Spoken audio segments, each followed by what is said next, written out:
It's here to stay. All right. What? All right, good. All right, so I guess I'll start it off by playing this. This is pretty interesting. Let me remove that. Yes.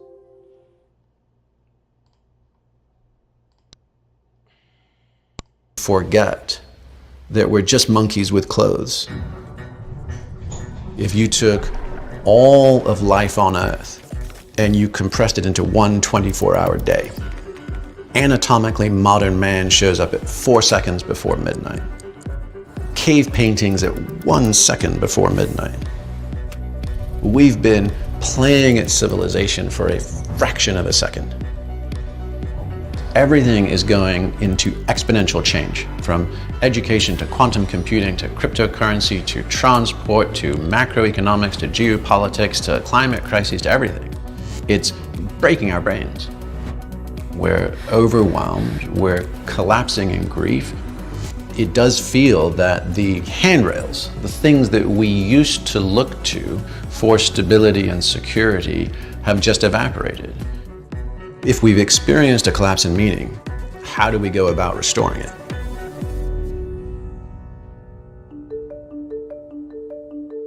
I'm Jamie Wheel, founder of the Flow Genome Project and author of Recapture the Rapture, Rethinking God, Sex, and Death in a World That's Lost Its Mind. The collapse in meaning that I think you could at least argue we're in the midst of right now is complex and multivariable.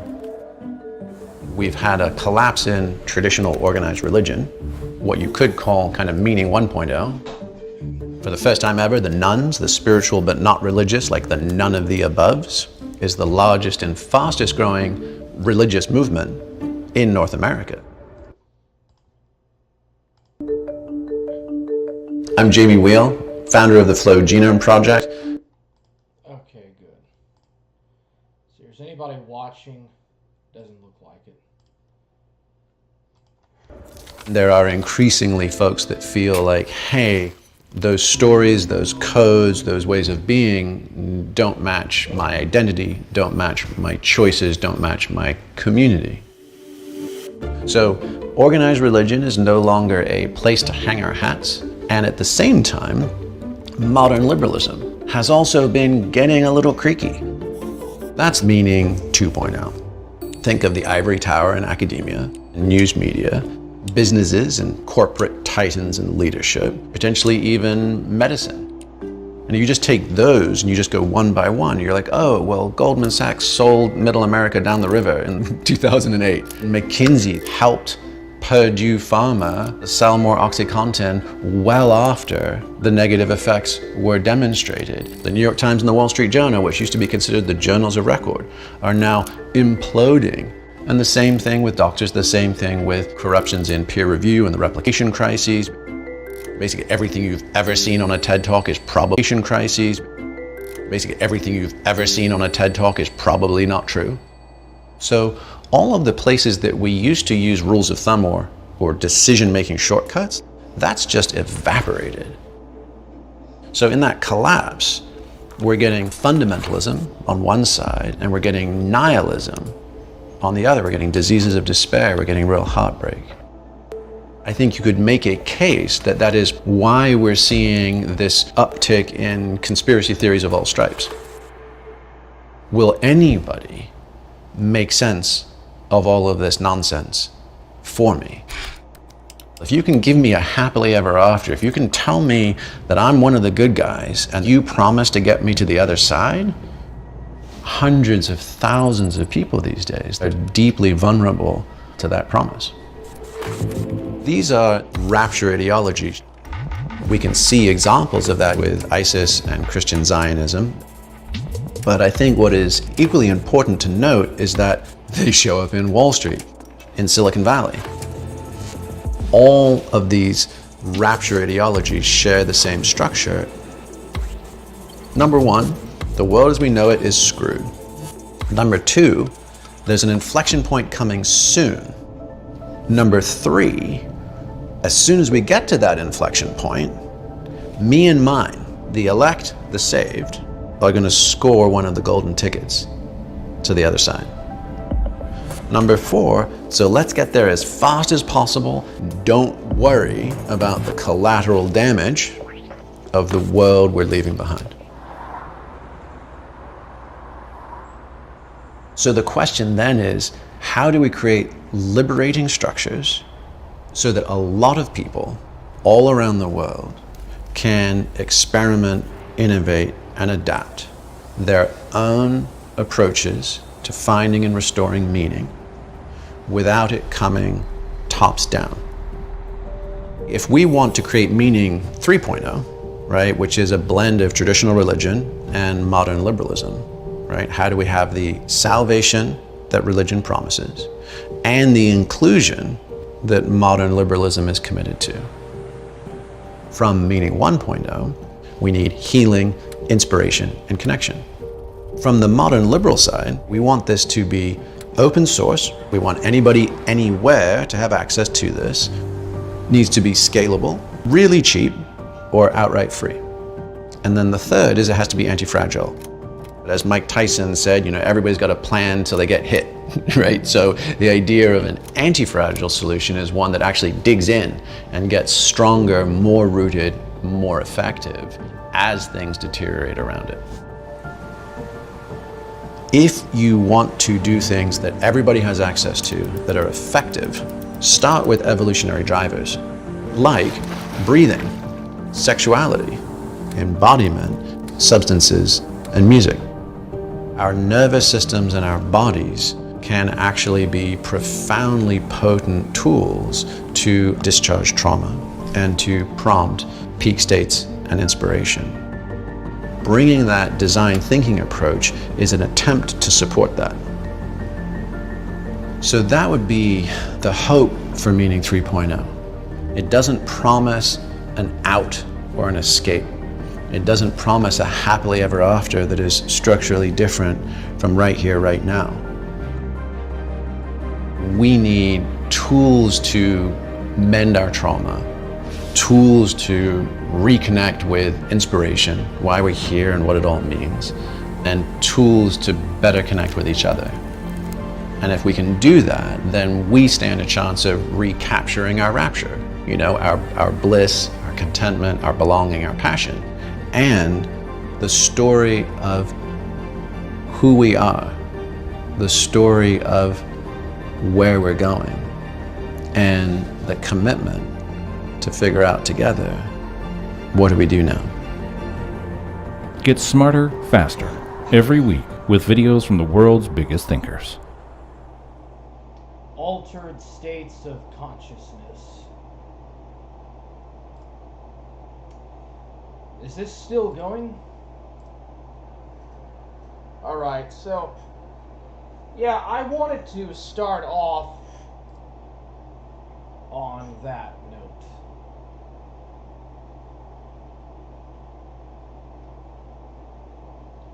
Is my stream actually going or not? Consciousness.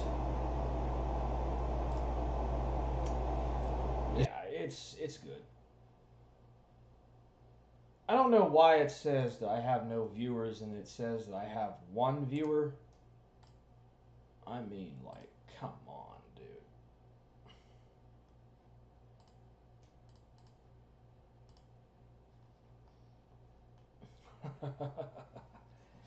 Alright, video capture device. Here we go. Add source.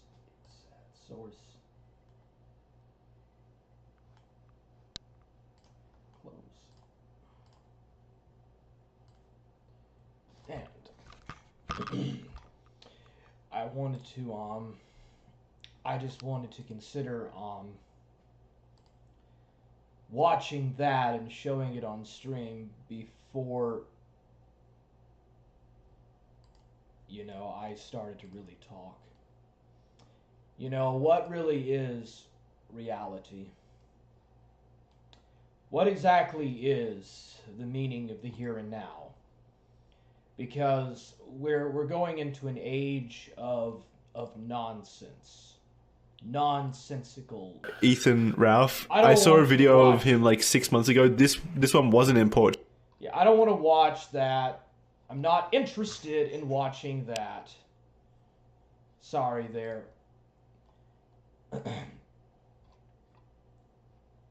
Yeah, I've seen enough of those people. I don't want to watch PPP.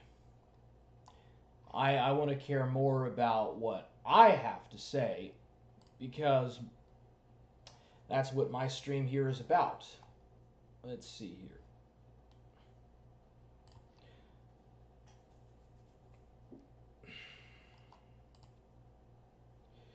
So yeah, I mean, just if you really think about it, traditional organized religion is a failure, and It's really easy to modern liberalism is also equally a failure.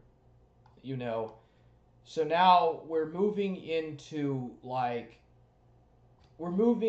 this age of nonsense. Like we're losing our meaning of who we are, basically.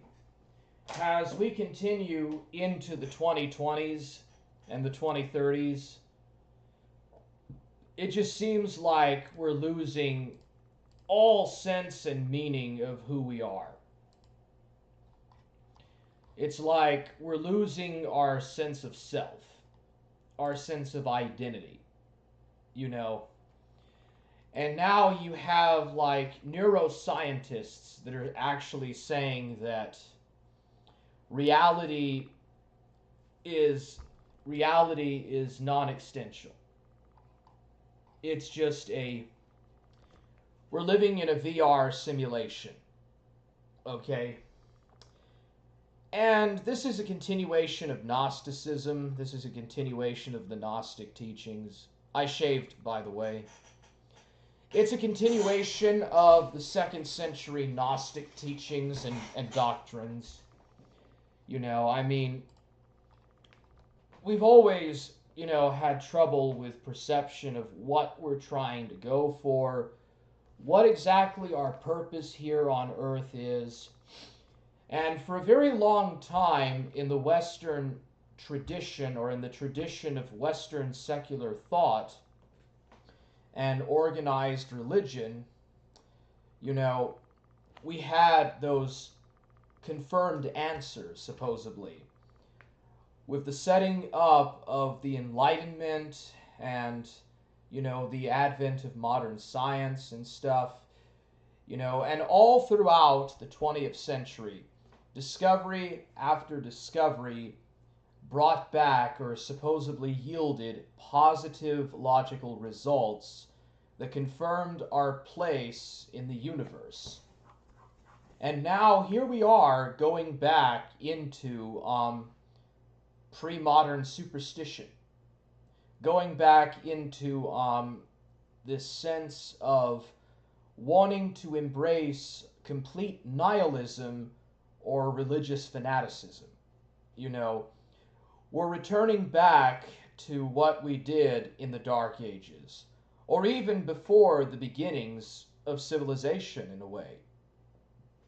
Now, obviously, this doesn't sound very Christian, but I'm not necessarily talking about Jesus right now.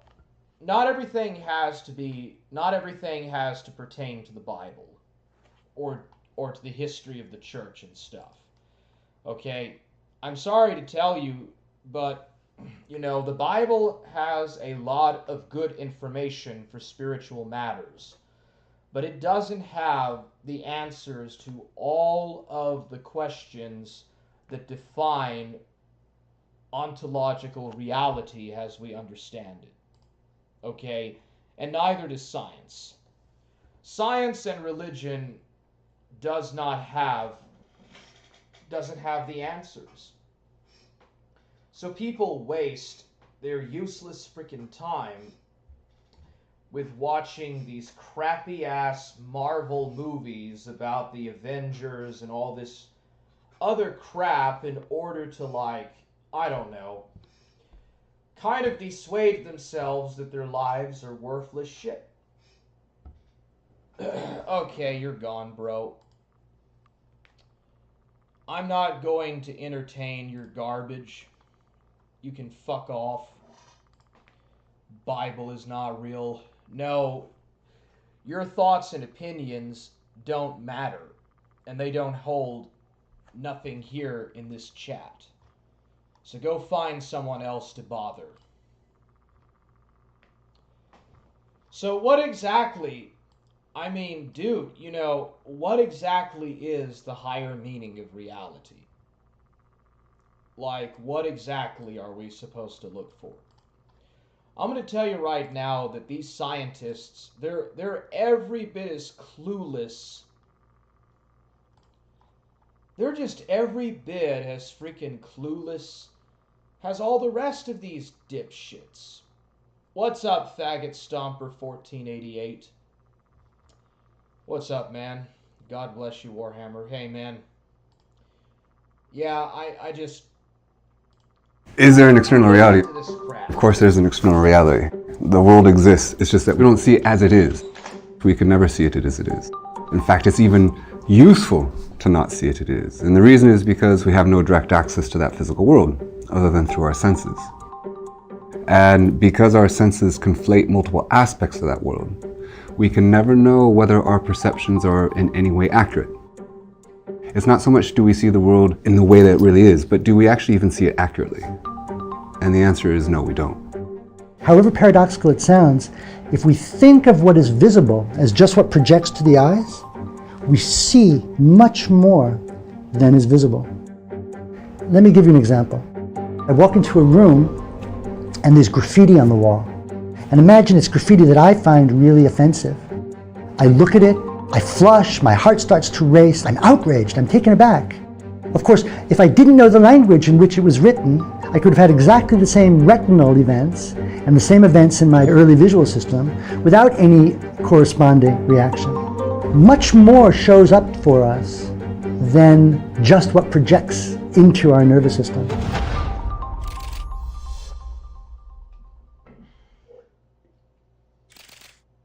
Our senses are also making up the tastes, odors, and colors that we experience. They're not properties of an objective reality, they're actually properties of our senses that they're fabricating. By objective reality, I mean what most physicists would mean, and that is that something is objectively real if it would continue to exist, even if there were no creatures to perceive it. Colors, odors, tastes, and so on are not real in that sense of objective reality. They are real in a different sense. They're real experiences. Your headache is a real experience, even though it could not exist without you perceiving it. So it exists in a different way than the objective reality that physicists talk about. We always assume that our senses are telling us the truth. So it was quite a stunning shock to me when I realized that it's not just tastes, odors, and colors that are the fabrications of our senses and are not objectively real. Space-time itself and everything within space-time, objects, electrons, quarks, the sun, the moon, their shapes, their masses, their velocities, all of these physical properties are also constructions. Sometimes it's really difficult for people to understand that the data that your brain is receiving is meaningless, because when they open their eyes, they look around and say, well, I see everything. What do you mean it's meaningless? A really simple example is color. Scientific knowledge of what light is shows us that our natural perception leaves a lot on the table. Yeah, you see, these big thinkers don't know nothing. Like, these so-called big brain thinkers, they don't have the answers for why we're here in this life. What we're doing here in this existence, or in this the particular experiences that we have in our lives, our emotions, the moments in our lives that matter to us, and the memories that we treasure and hold about loved ones, relationships, and stuff that we have with the environment, our feelings, our thoughts, our memories, and our dreams. You know, these guys are trying to tell you that your entire life is a VR, a virtual reality simulator. They're just telling you that your entire existence is a virtual simulator, and it has no meaning. It's so fucking stupid. I hate those pompous motherfuckers more than anything. Well, they're really up in their shit, dude. They're just so up into this. It's a religion to these people. Okay? 100 years ago, you know, you could have said that, you know, scientists were scientists, mathematicians were mathematicians, and physicists were physicists, but now they're a priest. They're a new class of priests, and they teach a religious dogma. You know, they teach religion. It's no different than a dark age. It's no different than some kind of a dark age new pagan religion. These people are the new pagans that hate Christ and hate the church. These people are the new Neoplatonists. This is all just Neoplatonism. The human perception of color is limited really by the principles of quantum mechanics. It's interesting to compare the human perception of color to the perception of sound. When you have two pure tones together, like a C and a G, a simple chord that's a fifth, if you hear that, you can hear the separate tones even though they're played together, and you hear a chord, you can also sense the separate tones. Whereas with colors, if you have two different colors, say spectral green and spectral red, and mix them, what you see is not a chord where you can see the distinct identities preserved, but rather an intermediate color. In fact, you'll see something that looks like yellow. It's as if in music, when you played a C and a G together, instead of hearing a chord, you just heard the note E, the intermediate note. All this knowledge and science, and all this knowledge and all these studies and study sheets and formulas and hypotheses now, but there's no real thinking. It's, you know what I'm saying? They're adding philosophy into science, and they're turning science into a new organized religion, which is anti-Christian and anti-formulistic, and ultimately anti-rational, okay? Because you want to know how the Roman Empire really fell? It's because they mixed pagan philosophies and mythology into the Christian church, okay? When they started to incorporate and ingratiate themselves with all these doctorates in philosophy, and they brought this into the church of the West, they brought all of these pagan doctrines and philosophies and Neoplatonism into the church. That's when the Dark Ages happened, okay? All of these bishops and deacons and presbyters, they all had doctorates in philosophy and Neoplatonism. They all studied at classical academies in Alexandria. And when they brought these pagan ideas into the Christian church, that is when the Roman Empire fell, and within 100 years or so of Constantine making Christianity the legal religion of the empire, Europe was in the Dark Ages. Barbarians like the Ostrogoths and the Lombards and etc. were in Italy, and you know, the aqueducts didn't work anymore. The pipes didn't work. You know, there was also climate change and barbarian movement and stuff as well. that was going on, but that's the reason why Europe fell in the Dark Ages.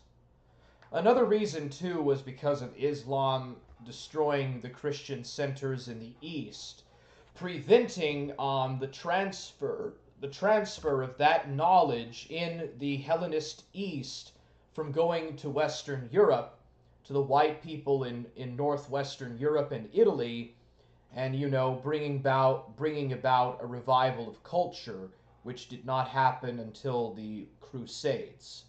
Because Islam, they got North Africa and Spain in the Middle East, and they took over all of the centers of higher culture. Okay, and the Muslims inherited the Christian Hellenic culture when they took over those areas. That's the sole reason why Europe was not able to get those classical libraries, because the Muslims took it in the 7th century. So that's why Europe, or European civilization, had a downward spiral. It's because of these pagan philosophies. It was never had anything to do with the Christian church. The first 300 years of Christianity, the Roman Empire flourished under the Pax Romana. When Constantine became a Christian, and he made Christianity the official religion of the empire, and they started to bring all of these doctorates in philosophy and Hellenism into the church, that's when it went bad. That's when it failed. That's when the barbarians came in and took over. But that's another story for another day. Yeah, we've got some retards in the chat. I'm not talking about you, faggot stomper. I'm talking about some other idiots. But this is garbage. Like, 200 years ago, science went in harmony with the Bible and with religion. Now, the two couldn't be further opposed to each other. You know, it just... Look at what Western religion, Western culture, and science has come down to. Complete and utter nihilism. A complete and absolute failure. Western civilization is unredeemable. I've already made this up in my mind, that I was thinking about this when I was driving. Yeah, I had to get a new cap for my vape. Because my freaking vape, the cap on it broke, so I had to get a new cap. And I was just thinking to myself, you know, all of these, ever since the Second World War, and really since the Enlightenment, Western civilization has just been a complete failure. Like, all of these scientists and all of these theologians and priests, and I'm talking about Protestants and Catholics and Orthodox and all of these people, they have no answers. You know, they have no real answers. And the more that they ingratiate themselves and emanciate themselves into their demonic religion, their demonic worship and possession, the more fragmented and the more schizophrenic it becomes. Like, 150 years ago, this video that I'm watching would have been considered a complete schizophrenia. So, like, all of these people that are considered to be top-notch thinkers today, 150 years ago, these guys would have been considered to be nutcases with their contrast of things. But yeah, the church did not cause the Dark Ages. It was the failure of the pagans and their failed incorporation of Neoplatonism into the church, and all of the schisms all of the schisms inside of the different Eastern Orthodox churches between the Nestorians, Orthodox Christian thinkers, and Arianism, and all these different schisms and stuff in the church, that's what finally destroyed the Roman Empire. That's what divided Christendom, and that's what prevented Christian Western unity in stopping the rise of Islam. The Muslims were united, they were fanatical, they were well organized, and they were militantly prepared to expand out of Arabia and form the caliphate, while all the different Christian churches were going through all these different apparent schisms. That's why Europe went into the Dark Ages. It never had anything to do with the gospel. So, as you can see right here, we've got this idiot. What's up, Poozy? The Bible is fiction. Yeah, in your mind it is, because you're not right in your mind. The Bible doesn't make any coherency to you because you're fucked up in your own head. You're not capable of comprehending in a coherent, sensible manner what the Bible says. That's why you determine it to be every bit as fictional as Harry Potter, because you're fucking dumb. Take a course in theology. Amen. Oh, look at this. He had to post the N-word in my chat. Oh yeah, so I'm a nobody to you. I'm literally nothing better than dung to you, but I'm still important enough that you gotta post these stupid, retarded words, these random ass words in my chat, spawn of Rupel. Oh, and you don't show yourself too. You hide behind an anonymous account. I hate those pompous motherfuckers more than anything. So do I, man.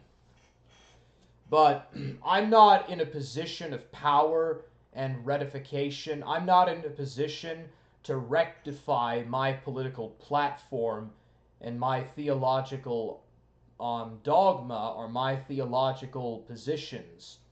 I'm not in any sort of a position of power to carry out any sort of a deterrence to these people. The only thing that I can do is just call them out for what scum that they are, unfortunately. They found Linda's body yet. Yeah, I don't know who you're talking about. You need to be put back in the loony bin, I think. When are you going to pull a Chris Chan on your mother? Yeah, you're just self-ingratiating yourself in your delusions. I'm not going to waste my time with your retardation. They push relativity in all aspects of life. It seems like their single goal is to disprove God. I'm afraid that it's actually worse. They're trying to disprove the existence of man and man's place in reality. These people, they're insane. Like, these so-called big-brain scholars, they're trying to say that if you have a headache, it isn't real. It's only real insofar in how you perceive that you have a headache. Now, how absurd is that to say? The only reason why you have a headache or that you feel pain in your head is simply because you're able to perceive that you have that. Back to, I think, therefore I am, that kind of an argument. It's just, these people are more philosophers than they are actual scientists. And all higher forms of science is just simply advanced, unequivocated mathematics. It's just, these people are spending their whole time writing out these super long formulas, mathematical formulas, just to try to prove their position. In essence, they're writing out these formulas to convince themselves that their conception of non-existence and complete relative space-time existence is just all that there is. Like, you exist in just a blink of a second. You only exist for just a microsecond. And after that, you don't exist anymore. So, what's to worry? Why be bothered by it? That's their position. It's actually pretty crazy. It's not just that they're trying to disprove God and religion. They're trying to disprove man. They're actually trying to disprove the existence of man. The church stole all their stuff from pagans. You have their stuff from the Canaanites. That's like saying that the Jews just borrowed all of their ideas from the Egyptians and the Canaanites, and there is no sense of actual cultural turnover or a sense of cultural change from the Canaanite period over to the period of the United Kingdom or the reign of the Judges. And then you're trying to say that there's no real difference in terms of continuity from, let's say, the time the Vikings lived in Scandinavia and then the time that you had landed gentry, knights in armor, and castles in Scandinavia.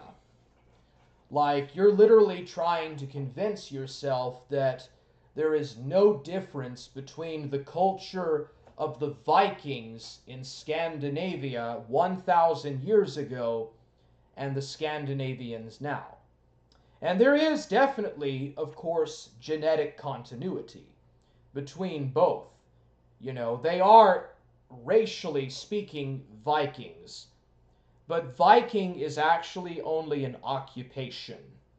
Most Scandinavians did not plunder or go out marauding and plundering. It's actually more of an occupation.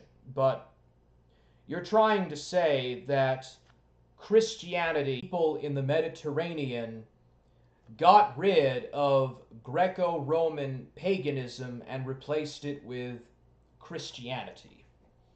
There's plenty of reasons why that happened, and it happened in a very abrupt, very violent, and extreme tumultuous manner.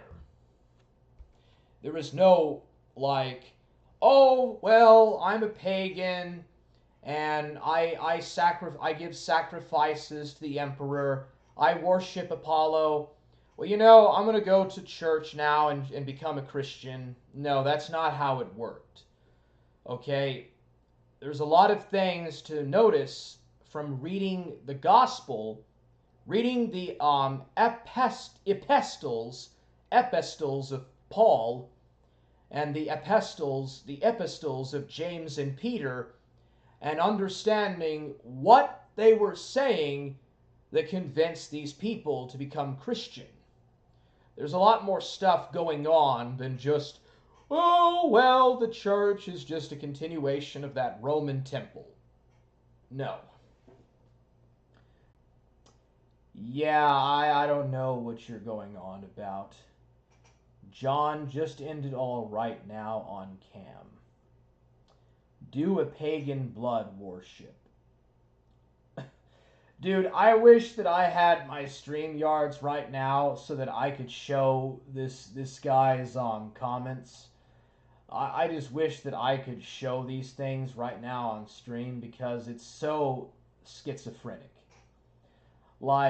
This guy has some kind of schizophrenia going on. Faggot Stomper says, I appreciate you, Warhammer. I love your streams, bro. Yeah, man, you're welcome. I'll try to get on often enough and try to, like, come up and say something, dude.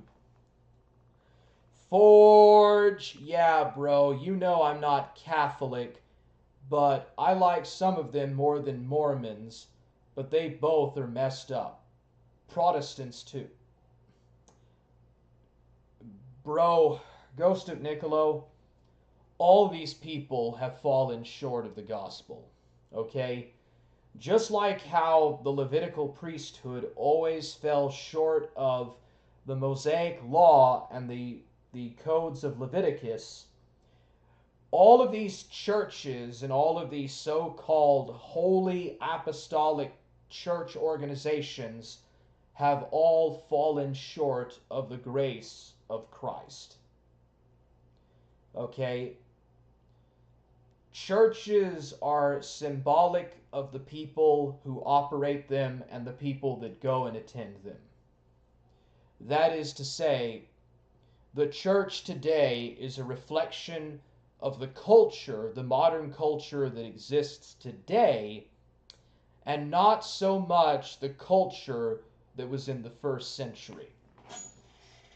So when you try to attack the meaning of the church, you should do so in the context of the present and not on the context of the church and how it was formed in its formal days.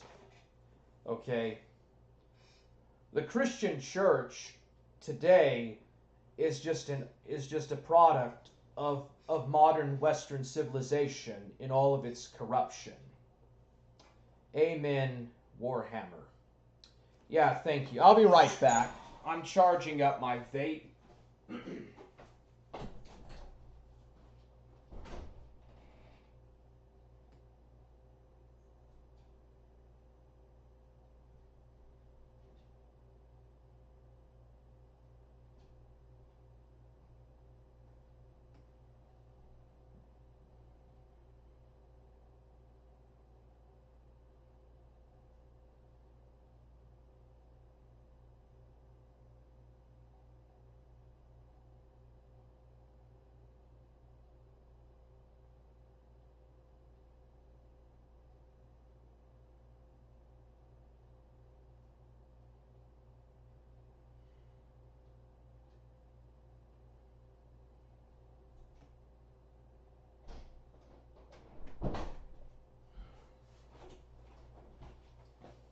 All right. I needed to unplug my vape. So I want to talk about the subject of my title, Searching for Apostolic Succession. So, like, I'm just trying to, try to figure out, how I could find a church that has direct apostolic ties to the first century church. The only Protestants that claim a direct apostolic lineage are the Mormons. And like it's everywhere else, it's like the Patriarchate of Constantinople, Russian Orthodox Church, the Vatican See, the Holy See, or the Roman Church, Patriarchate of Alexandria, Patriarchate of Jerusalem, Patriarchate of Antioch, the Ethiopian Orthodox Church, the Orthodox Church of Georgia, just the Nestorian Church, which I don't think exists anymore, the Oriental churches in the East. Like, Rick Perry says that I need to go to a church that has an episcopal continuity to it. A sense of an episcopacy establishment, or the sense of an episcopacy and apostolic succession. But I have to wonder to myself, well, how on earth is that going to be possible? Because, when all of the different Protestant churches broke away from the Roman Catholic Church, they cut off the ties to the Apostolic Church. Like the Lutherans and the Anglicans, they stayed with the episcopacy. There's still episcopacies in the Church of England and the Lutheran churches in Germany and Scandinavia. But they don't have direct apostolic succession because their holy offices, their ecclesiastical ties were only formed in the Reformation. They were only formed in the 1500s or the early 1600s. And they don't go back to the apostles. Like the only Western church that claims actual direct apostolic succession is going to be the Roman Catholic Church.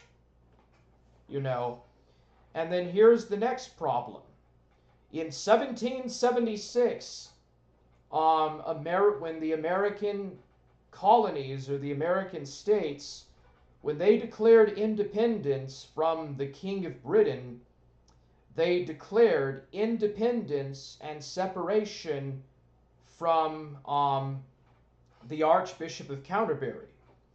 So even if you could literally trace the office of the Archbishop of Canterbury back to the 4th or the 5th century, to the time of Roman Britain, it doesn't matter because for 100 or so years, that office was vacant until Pope Gregory the Great sent St. Augustine to Kent and converted the Kingdom of Kent to Roman Orthodox Christianity.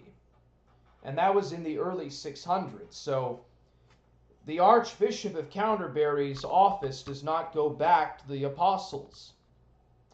And then in 1776, well, also, first of all, in the 1530s, England broke away from the See of Rome. So that's another broken tie to apostolic succession.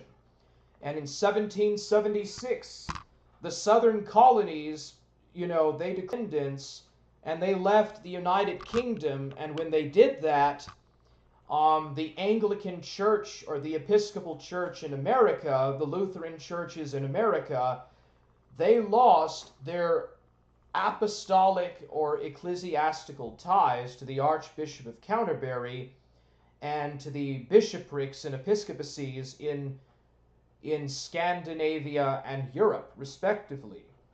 Those ties were cut. They became thereafter, American Lutheran and Episcopal churches.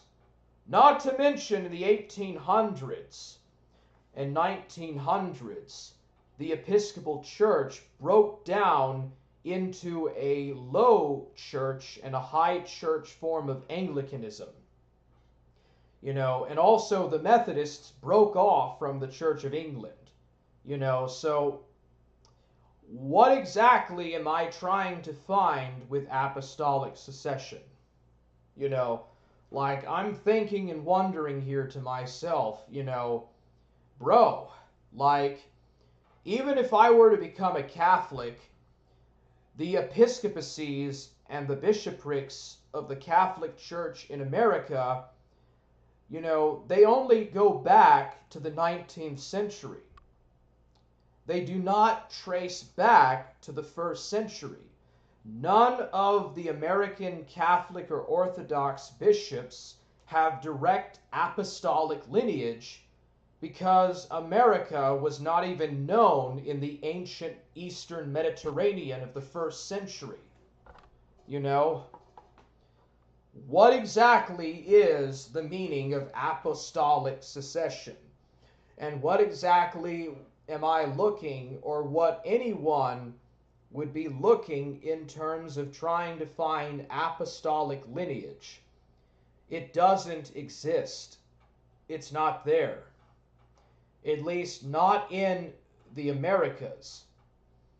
I would say that it doesn't exist anymore. It's all been subverted by Freemasonic intelligence plants.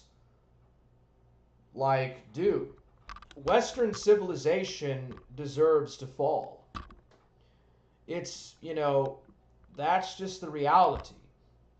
And today, I came to this conclusion that Western civilization has got to fall. Like, all of these people to support accelerationism. If we're accelerationists and we destroy the government in America by electing, incomprehensible leaders and politicians that will break the system on its back, tear this country apart, if we open the borders and let all of these people cross the borders into America, they're going to destroy the system quicker before it destroys us. We just have to be armed and prepared and ready for when the system crashes, for when the fallout happens. Let's say that we have the Third World War and America, and they're all fighting and killing and blowing each other's brains out with bullets and stuff, people are being bombed and guns are out in the street and stuff, that's going to be our chance, bro. That's going to be our chance, boys, to get up in the face of these mofos and really get back hard, like hard men, But it's not going to happen under the current climate of where things are going. Some of you that watch this may not like what I'm saying, but I'm an accelerationist. I say, let the shit hit the fan. I say, let it happen, man. Okay? Like, if you're a Southerner, dude, like, what do you have to lose with this country? This country sold us down the river. And I'm not just talking about men of the American South. I'm talking about all Americans. Like, this country sold us out. They want us to embrace globalism, okay? Like, these guys that are running things, they're not patriotic. They're not nationalists. They're globalists. They want a diversified, broken down, fragmented, atheistic, global system, for the technocracy. They don't want people to have defined genders or eating red meat. They want you to eat bugs. They want you to eat insects, dude, and get fucking sick. Become sick, half-starved vegetarians. Fuck it, dude. Like, what's the point of living for that, dude? What is the point in living inside a small containment block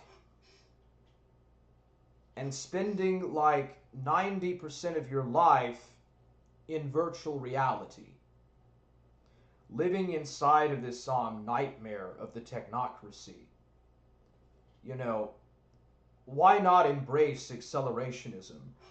Why not embrace the collapse of Western civilization in its current form anyways? Like, how about let's just push this shit. Let's push this, beyond the point of no return. It's, Western civilization is beyond the point of redemption. Let's just face it, okay? I'm not talking about the heritage of the church. I'm not talking about Christianity, okay? That's worth fighting for and preserving, okay? The deposit of faith is worth fighting for. But, I think that's the point of, like, the Council of Chalcedon. Like, the Council of Chalcedon said to not incorporate or ingratiate earthly politics into religion. And that's the point. You need to keep the civil and ecclesiastical concerns and matters separate. That's why the state and church were separate but they were still structured together. Okay? Church and state have to be together. One cannot exist without the other. But right now, we are at a point in the West, in America, in Texas, in Britain, in Europe, in Australia, in South Africa, we are at a point of where there is no going back. There is not going to be no going back to some kind of a past glorious age. Okay, Western civilization is done. That doesn't mean that Western man has to be finished. Doesn't mean that the church is finished. It just means that you need to embrace accelerationism, and you need to get this shit. You need to get this shit going like a real mofo. It's time to get some freaking guns up in this hood, man.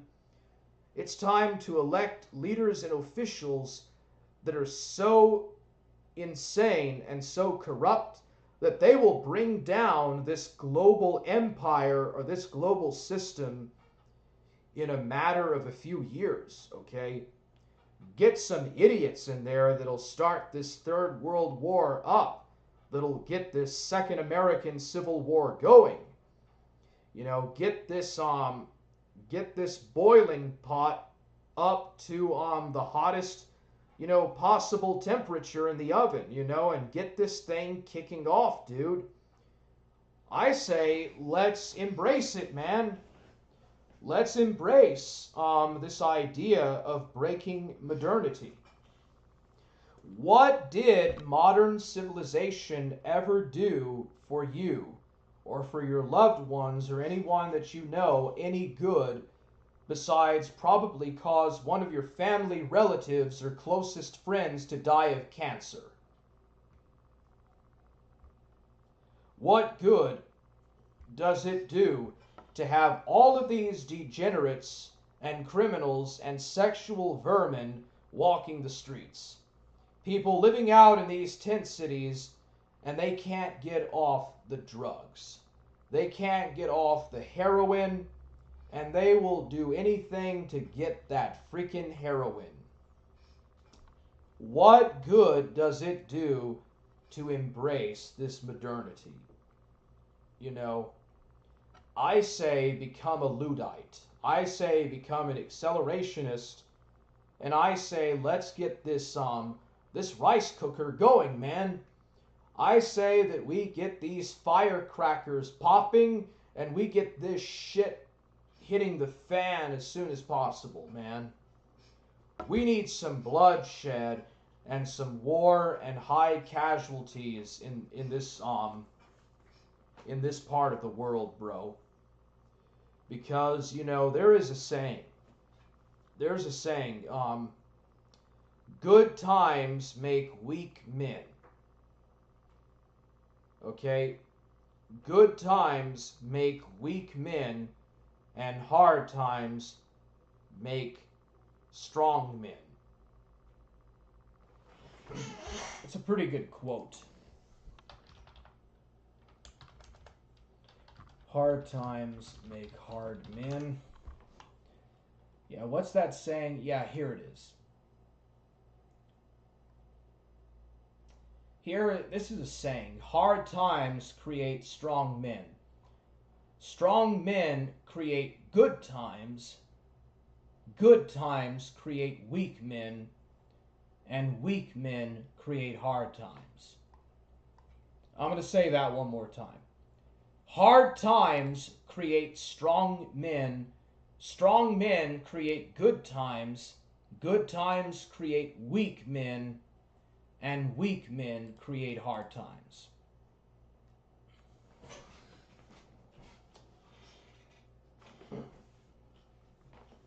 Dude, simple, easy living and complacency is just a waste of time. We have gone far beyond the point of no return, and it's just the best thing to do is just let shit hit the fan.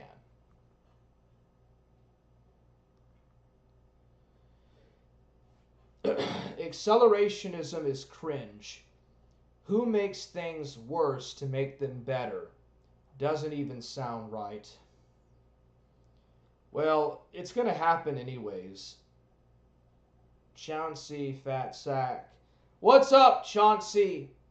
What's up, bro? Yeah. Not compatible with Christ's message, I think. Also, things will accelerate regardless. Well, dude, I say that we just embrace accelerationism and just let it happen, bro. The men in this country have lost control of the women and the children. So many households have been broken, families have been broken, people have been broken by this modern industrial system, and it's just going to go down its downward spiral, dude. Even if you want to fight against it and you want to try to preserve some kind of sense of order, it's impossible. The only thing that can be done is just let shit hit the fan. How are you, Brother Warhammer? I'm doing real good, Chauncey. I'm just talking about my thoughts. Like, Rick Perry thinks that some churches today have direct apostolic succession to the apostles, and some of them do, but they're really, really old and decrepit churches, like the Patriarchate of Antioch. You know, when was the last time that you ever heard or listened to a bishop from the Patriarch of freaking Antioch? You know, like, seriously, bro. I mean, come on, man. 99% of today's church denominations do not have direct ascension or lineage back to the apostles. Okay, like, and even within the Catholic and Orthodox churches, like, most of their bishoprics and episcopacies do not go back to the first century. There is nothing in embracing accelerationist thought or all of its shards that will restore meaning to people's lives, I think. Ultimately, all of history is this: the loss and redemption of the meaning of the word. Are you talking about the word of Christ or something else?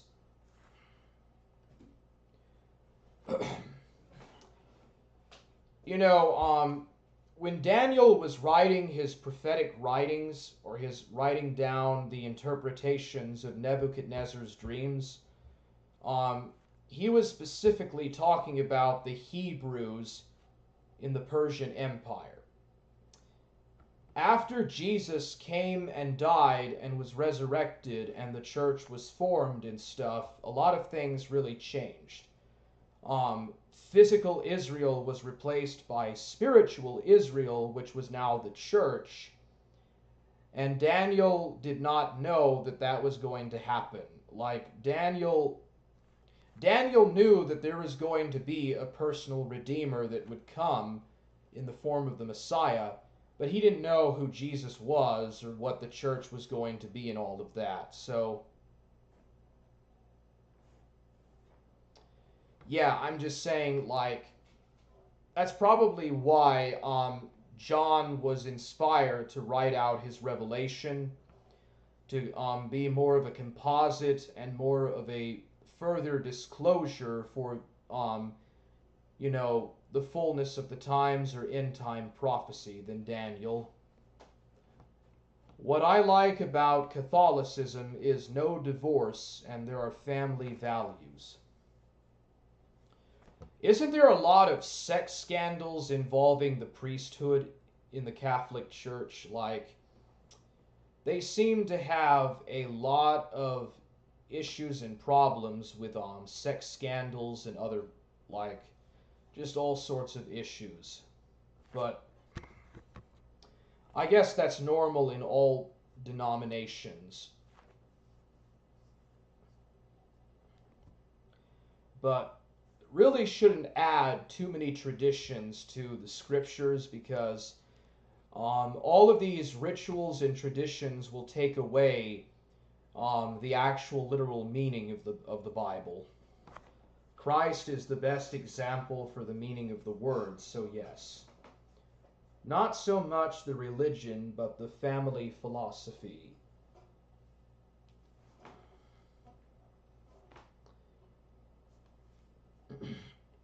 Yeah, I mean, I think a lot of the reason why the Dark Ages happened was because so many of these monks and deacons and priests in the 4th century church, and also you have all of these different disputes with the Arianism and the Gnostics and what was those people called? The Mernipicites or Thelmelikites or something. I think that was a lot of the reason why Europe fell into the Dark Ages. It was not because of Christianity, but because of all of these added Platonic philosophies that they were bringing into the church that was not actually there for most of the early history of the church. That is, the Apostolic and early patristic period.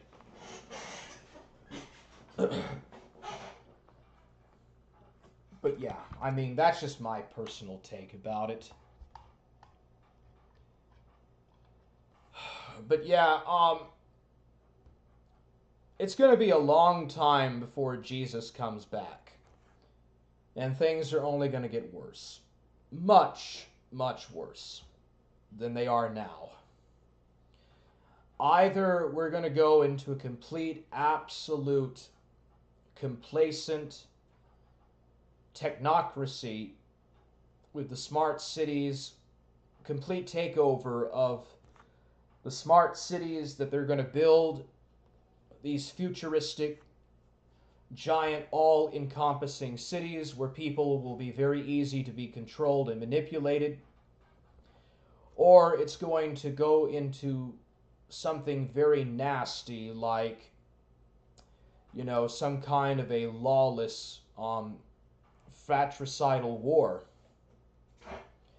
But either way, Western science is dead. Like, Western science really screwed up this culture and this civilization. These so-called thinkers, these so-called big brain thinkers, they really screwed everything up. Like,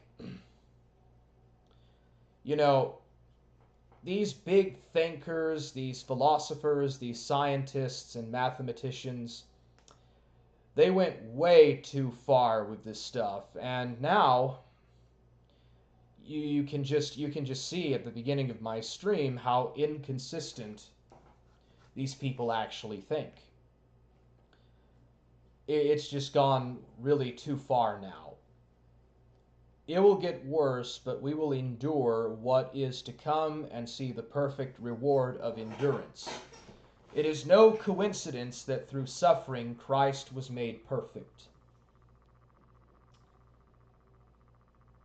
Well, I mean, if you believe in the Immaculate Conception and the two natures of Christ, the divine and human nature, Christ performed his miracles by way of his divine nature, and then he felt and suffered on behalf of man for his redemption through his human nature. And according to a lot of these early church fathers, and they all argued and disagreed on these things about the hypostasis, the hypostatic union, and the hypostasis, and all this other stuff. And people wonder why the church started breaking up and falling apart in the first place. It's because they argued over ideas like that, instead of actually going back and retorting back to the gospel and the epistles. But yeah, I would not follow any kind of adherence to any kind of an earthly kingdom. The kingdoms and the governments of this world do not care nothing at all for the gospel. They care nothing at all for the fullness of the doctrine of the church. And the last thing that is on the minds of most of these people, I'm talking about Elon Musk, I'm talking about Donald Trump, the last thing that's on these men's minds is where man's place is in relationship to the plan of salvation, the overall divine plan of God for the ages, and the plan of salvation. That is the last thing that these people could really care about. They're more concerned with building these smart cities and putting people on Mars and Titan or Europa. Which, I'm not saying that space is the way that they try to postulate it to be. I'm just saying that this is what they actually think. I am presenting to you, the people that are listening to me, what these people think, and I'm telling you why they are in error. So, primarily, I would just say that these are heresies. What was his name? Saint Irenaeus, or Justin Martyr, I think it was Irenaeus, he wrote against heresies. And he pointed out all of these arguments that the Gnostics were making, and he explained why they were wrong, why they were in error, and why ultimately Gnosticism leads to heresy. There's a lot of stuff from the patristic period that is very helpful. For example, it was in the patristic age that all of the books, or the composition of the books of the New Testament, were decided on. That's why the Shepherd of Hermas and the Epistle of Barnabas were not incorporated in the New Testament canon. So, it's not just about you, the Bible, and Jesus. You got to be part of a community, a greater community that is in the body of the church, which is the bridegroom of Christ. There's got to be agreement on what on earth constitutes Christian philosophy.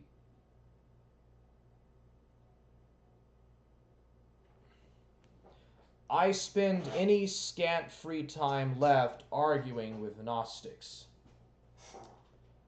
You're not Leo Pirate, right?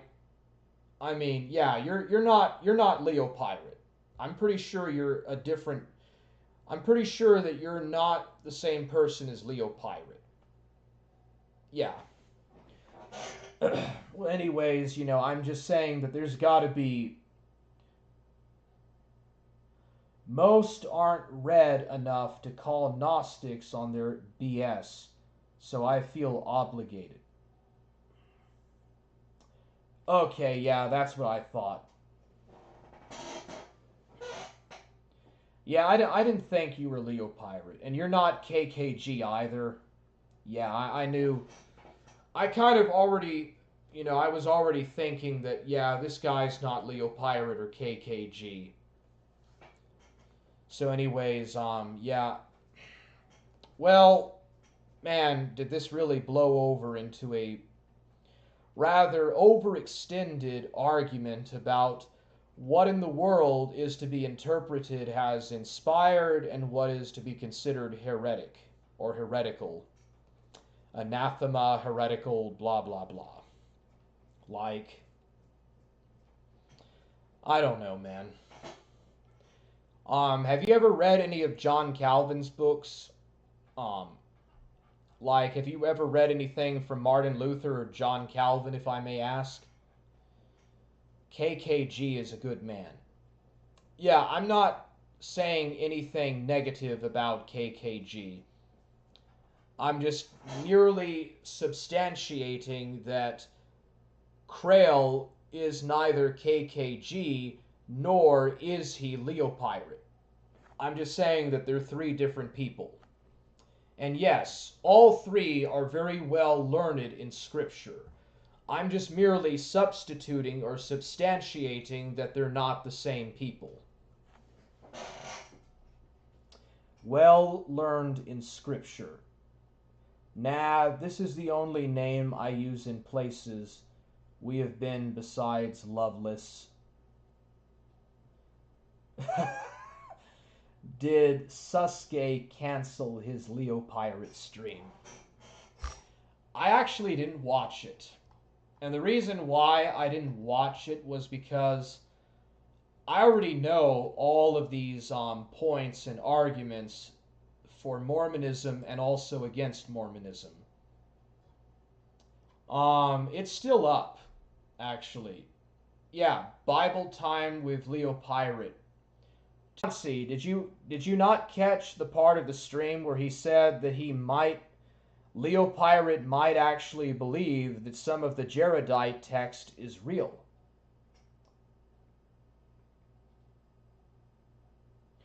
Leopirate actually came out saying that he might be convinced that a part of the Jaredite texts in the Book of Mormon could potentially be real. You know, he says stuff like that, and then he's trying to argue against the apologetics of the LDS Church. And then he's saying stuff like, well, maybe some of the Jaredite texts are true. You know, that's just, that's kind of hypocritical if you ask me. That's pretty hypocritical. Lol, me neither, that's why I asked. No, I don't really watch much of his streams. Shaggy actually tried. No, I'm too busy doing my own thing, okay, with my life and stuff. Like, I don't care what you freaking post on my videos. Even if it's family relative doxes. I mean, I don't like that. I'm not saying that it's morally good for him to do that. I just don't care to waste my time with that. You know, it's like, it's childish. At its heart, Gnosticism is ungrateful, especially Scythian and Iranian strains that seem popular on the internet today. I think you're conflating Zoroastrianism with Gnosticism. Gnosticism is a mixture of Greek philosophy, Mesopotamian religion or mythology, and Egyptian mythology. Gnosticism is an adaptation of those different mythologies mixed in with Neoplatonism, rationalist thinking, cynics or cynicism, and also aspects of Christianity. So they believe that there are two gods. They claim that the God of the Old Testament is evil and he created the materialist world. The God of the New Testament created the spirit or the spiritual world, and everything internally is inherently good. Specifically referring to types that say the demiurge is malevolent, rather than Valentinian style. Okay, I see. Modern Gnostics, or the modern Gnostics nowadays, they don't exactly carry over the same ideas as the Gnostics from, say, the 3rd century of the Common Era. It's kind of like how the modern Wiccan groups, neo-pagan groups, don't necessarily follow the exact same beliefs and stuff as the old school pagans do. There are differences and there are kind of different mechanics that go through all of these points and stuff. I'm wondering about, Vari Vikernes perspective. You might not know who that guy is, and he's trying to say that all of the fairy tales and folk tales of ancient times all go back to this cult of the she-bear and reincarnation. That basically somehow, in some bizarre biological way, you're reincarnated into a new body, and all of these folk tales and mythology is to teach you the stuff that you did in your former life so that you can upgrade on your spiritual level. But the guy's an idiot, dude. He's one of those kind of better spoken nutcases, you could say. He's actually really more of a Gnostic than a classical pagan anyways, or at least a classical type of Wiccan. I would consider him to be more of a Gnostic without the monotheism. Agreed, and a meaningful distinction. It's a broad term these days. Yeah, I'm going to mute myself right fast. Let's see here. Yeah, here we go. I'm going to mute.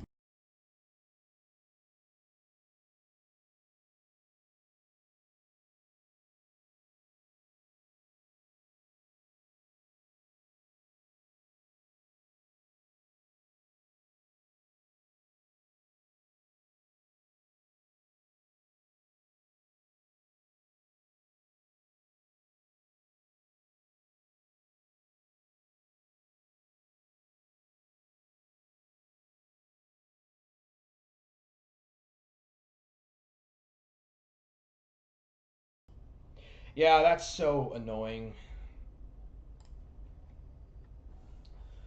I want to try to move to a place that's really, really far away from the train tracks because and I say this on almost every stream. And I'll say it again. That is really annoying.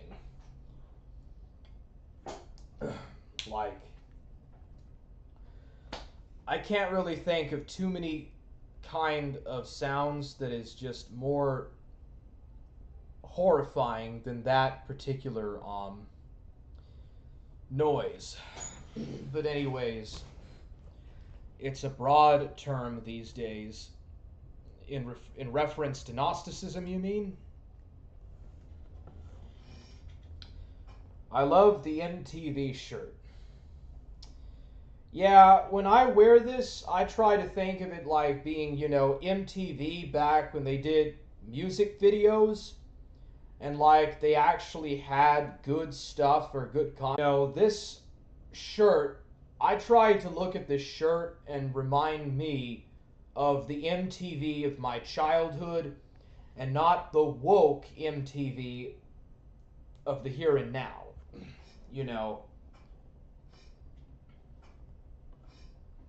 I have a hat that is just like your shirt. Really? Cool. I live on the tracks too, bro. Trust me, I know. The only thing that I can think of that is actually more annoying than the train whistle is that horn thing that's on a boat. That's on a boat, a giant boat that just goes boom. You might have heard of it, a tugboat. Those tugboat noises. That's actually worse than the train whistle. But other than that, that is one of the worst noises to hear, dude. Beavis and Butthead. Oh yeah, that used to be one of the most popular shows in America. Beavis and Butthead was almost as popular as The Simpsons back in the day. But back then, it was actually cool to be edgy. Like, it was actually pretty cool and embracing to be an edgelord. I'm not saying that that's a good thing, but now, it's the very opposite. Beavis and Butthead cannot be popular in today's climate except with people that grew up in that time, because it's the very opposite. Saw the new Beavis and Butthead movie. It was not terrible. Oh, cool. I remember the one that was called Beavis and Butthead Do America.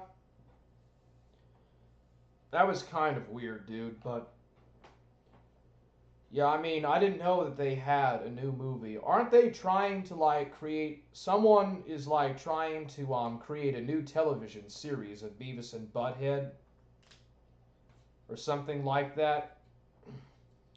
It's just going to be as woke as fuck. It's just going to be super woke and very much pertaining to identity culture or identity politics.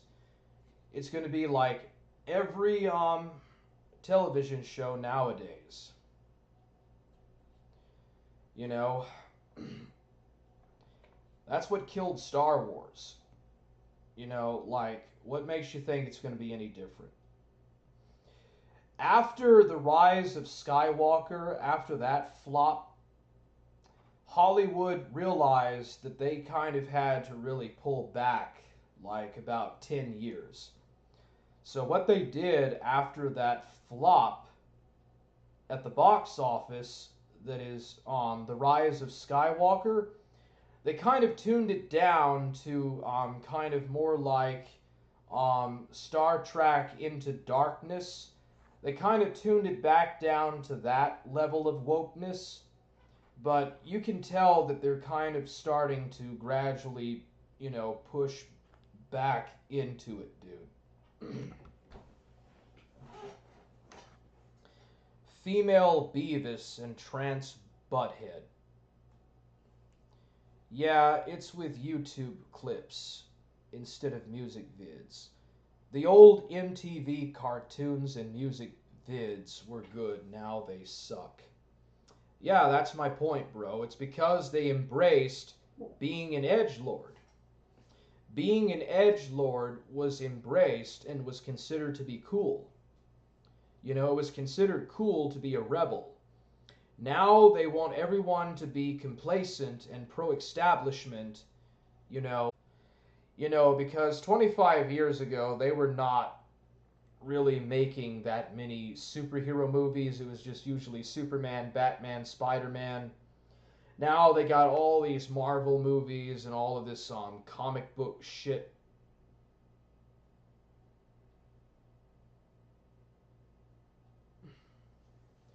But yeah, I don't know, man.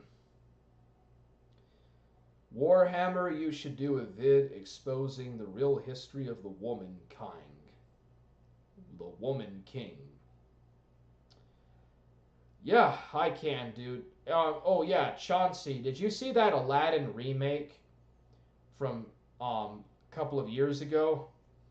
They did a remake of Aladdin, and they said that it absolutely sucked. It was a complete, absolute horror compared to the original. I just got out 10 hours at work. Had to let someone named after a hairspray go for violence to employee. Lol. Darn, bro. Yeah, I mean, society has not really changed, say, as you could call it. That's what's changed. The way that they try to portray things actually go are so two completely different conflating things. The people that run Fox News, the people that run CNN and ABC, they couldn't be more out of touch with ordinary people in their lives, dude. I'll be right back, bro.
Okay, I hate that I left it on dead air, but I had to go take a freaking crap.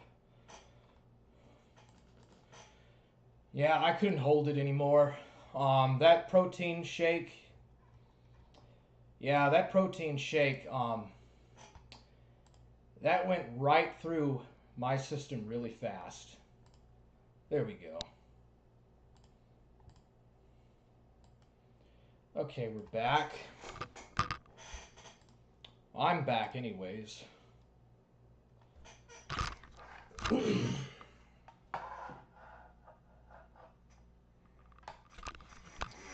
So, what did we miss? You know, what a stream it would be if I were to stream taking a crap. Wouldn't that be a stream? William Glory Hole and all these other idiots, they would eat that right up, dude. Alright, the real woman king became rich by selling slaves to colonists. Oh, was she like an African? I don't know who that is then. And lived by train tracks as well. You or your friend. Almost unrecognizable, they are so separated from normal human experience. Yeah, they are, dude. Creel. Yeah, man, like, the masses of humanity and the people that run the show at the top, you know, that sell the popcorn and the hot dogs to the masses and have them watch television and stuff, these people at Fox News and CNN, they're completely out of touch with the real ordinary people do. Like, things could not possibly be worse in America than right now. And you have these idiots that say that everything is so good, like everything's going to go back to normal. It's only going to get worse. No. It's going to get much, much worse. We're going to have a monkeypox epidemic. And they're going to be pushing the same exact vaccine shit like they did with COVID.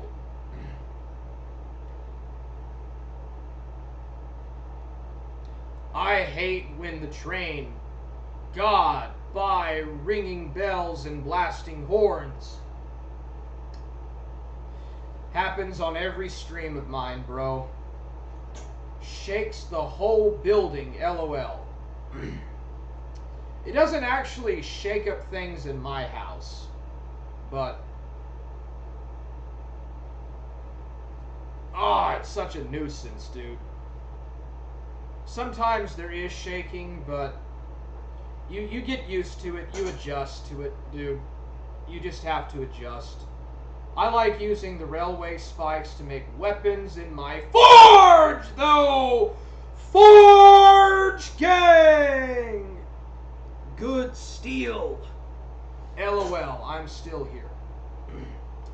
You're probably the only person that's actually still watching me, Chauncey.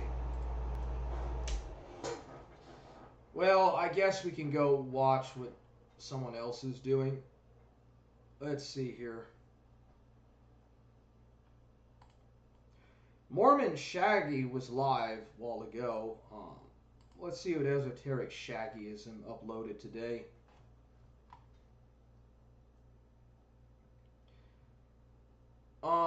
Yeah, he just put some stuff out about Ashton Parks that I'm not really interested at. Reformed Stoic is live, though.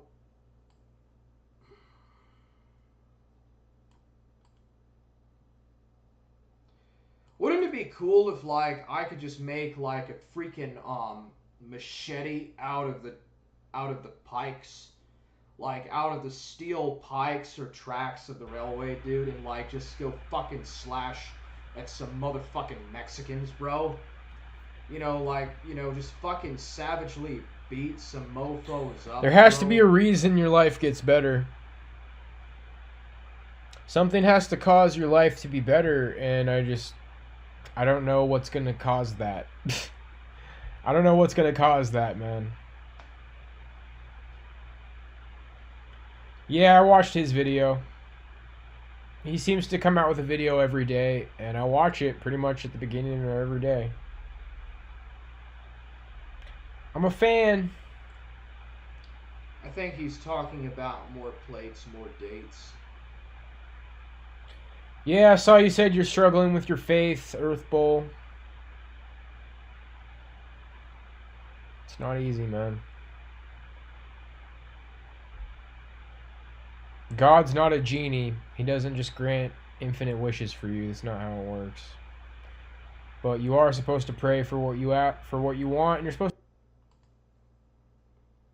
You pray for your deposit of faith, dude. You pray to serve God, not for him to grant wishes. You pray to serve God and be faithful, not to get what you want.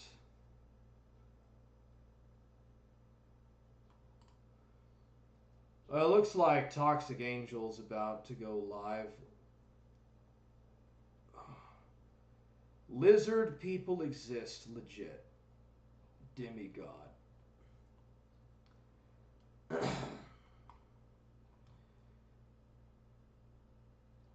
Yeah, this guy's takes are worthless, dude. Big grillin'. I didn't miss anything good. No, you didn't miss anything, bro.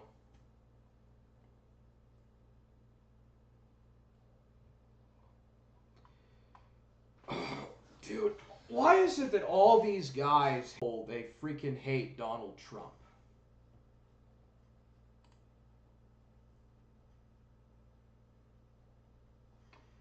Let's see here. This is going to happen. No, this was supposed to happen today.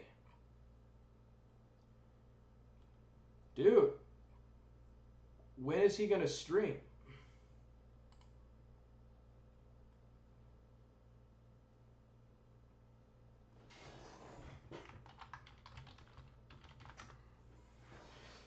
Bro, I need to do a cooking stream. Hey, what's up, Ash?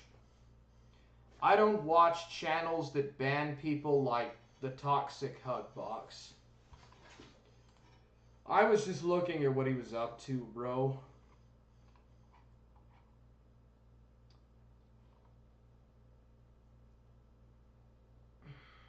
Going to be 45 minutes late.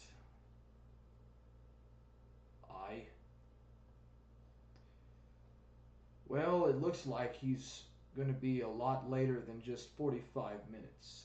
What is this? Fish and chips with peas. That actually looks kind of delicious, actually. I have never had fish and chips. Simply because we don't have that in America.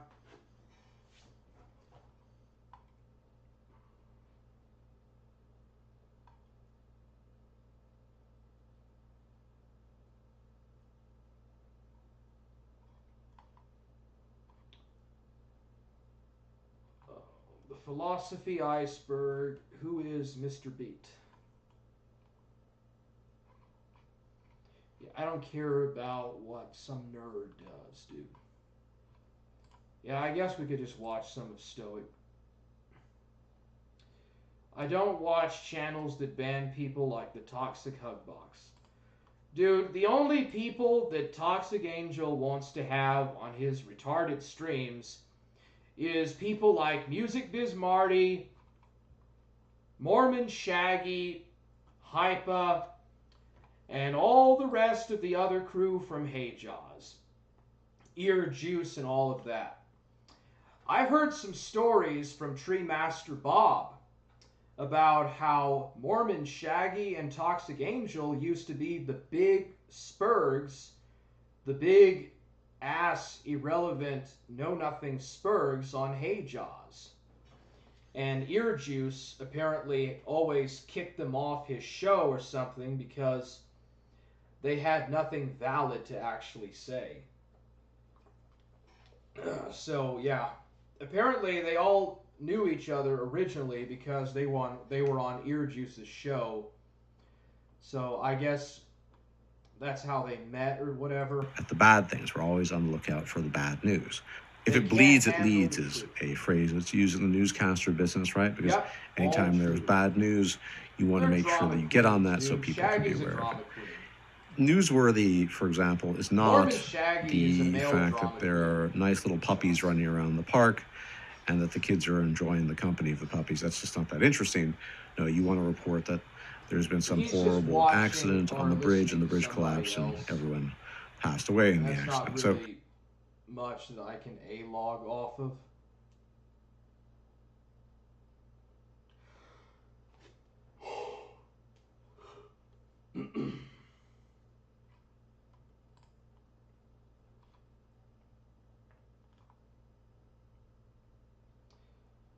Yeah, I know you watch my streams, Toxic Angel. I know you watch me, bro. And I know that you can't handle the stuff that I have to say. I know that you can't handle my bullet point theology, bro.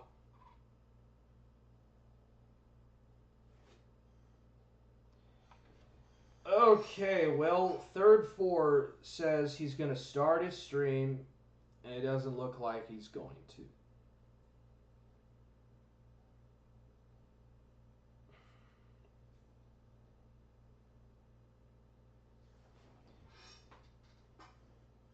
Did you talk to the manager on your vacation, Galdi?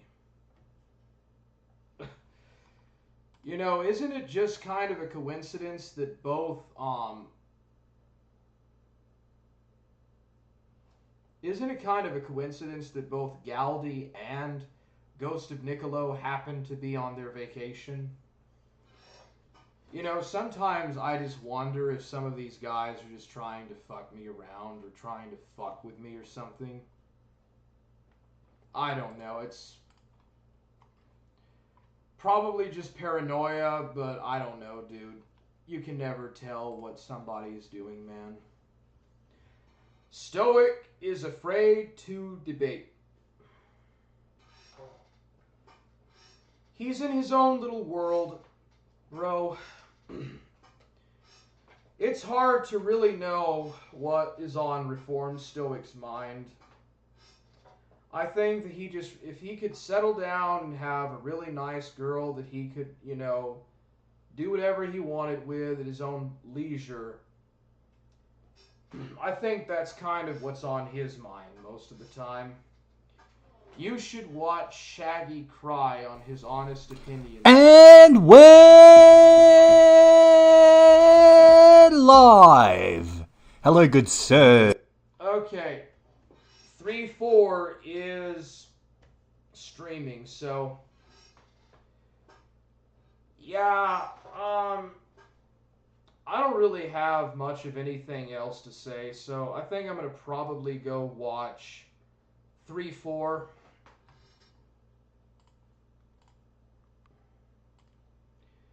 Anyways, I just kind of, you know, I was just wondering about the whole crap about, you know, stuff regarding apostolic succession, you know. And yeah, there are churches in Ecclesiastes that are here now that were back in the first century, but I mean, what does it matter, dude? Very little of the original church and the original structure of the church is really still around. We have to really focus on the community structure and stop, you know, all this infighting and all these ideas about who is the most right in regards to doctrine, and just really go back to the most basic point of Holy Scripture, you know. That's just my opinion, dude. I mean, if you really have to be in a church that has direct apostolic succession, I mean, that's great and stuff, but like, dude, there's thousands of churches to decide from, and they all have their little creeds and doctrines. And it's like, dude, what's the point, really? I feel so self-defeated with this stuff. It's like, We're living in an age where organized religion, science, and liberalism is failing, dude. Like, we're losing all sense of ourselves, dude. And it's wrong. Something's got to be done, or just, embrace accelerationism and, just freaking let it in, bro. Either way,